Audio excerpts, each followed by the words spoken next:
آپ سبھی کی خدمت میں نعیم کا پرخلوص آداب۔ آل انڈیا ریڈیو کی اردو سروس کی آج کی نشریات میں بھی آپ سبھی کا استقبال خیر مقدم۔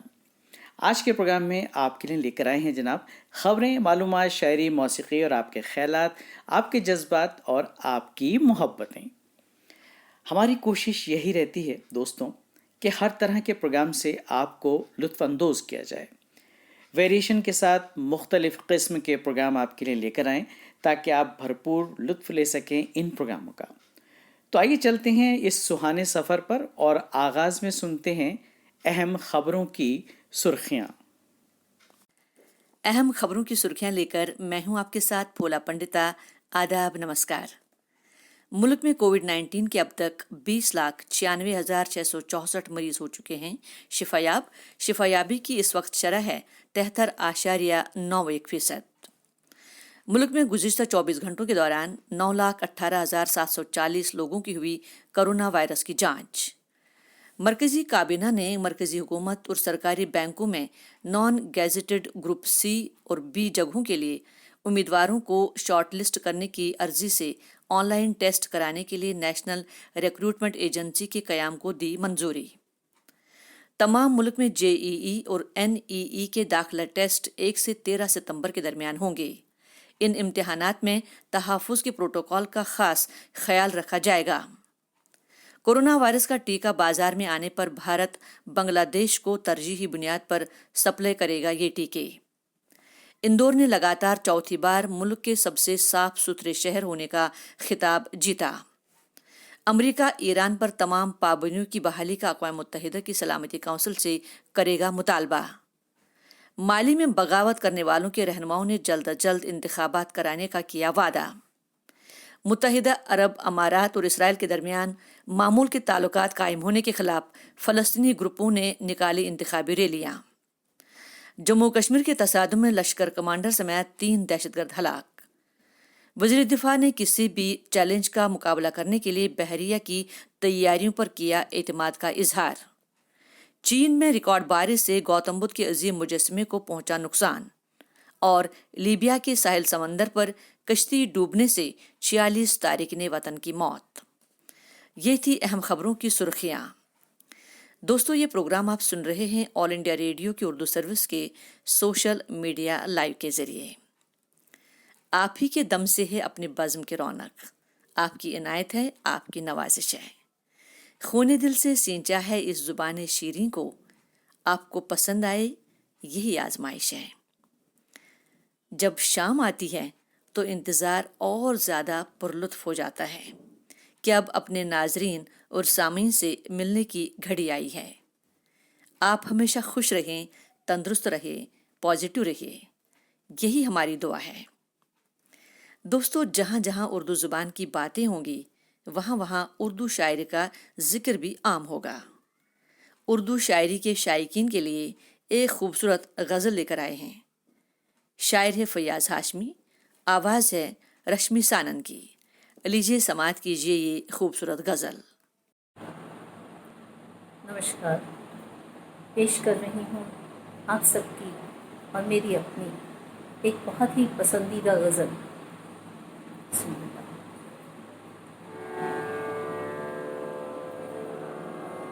آج جانے کی ضد نہ کرو، آج جانے کی ضد نہ کرو، یوں ہی پہلو میں بیٹھے رہو، یوں ہی پہلو میں بیٹھے رہو، آج جانے کی ضد نہ کرو، آج جانے کی ضد نہ کرو، ہائے مر جائیں گے ہم تو لٹ جائیں گے، ایسی باتیں کیا نہ کرو، آج جانے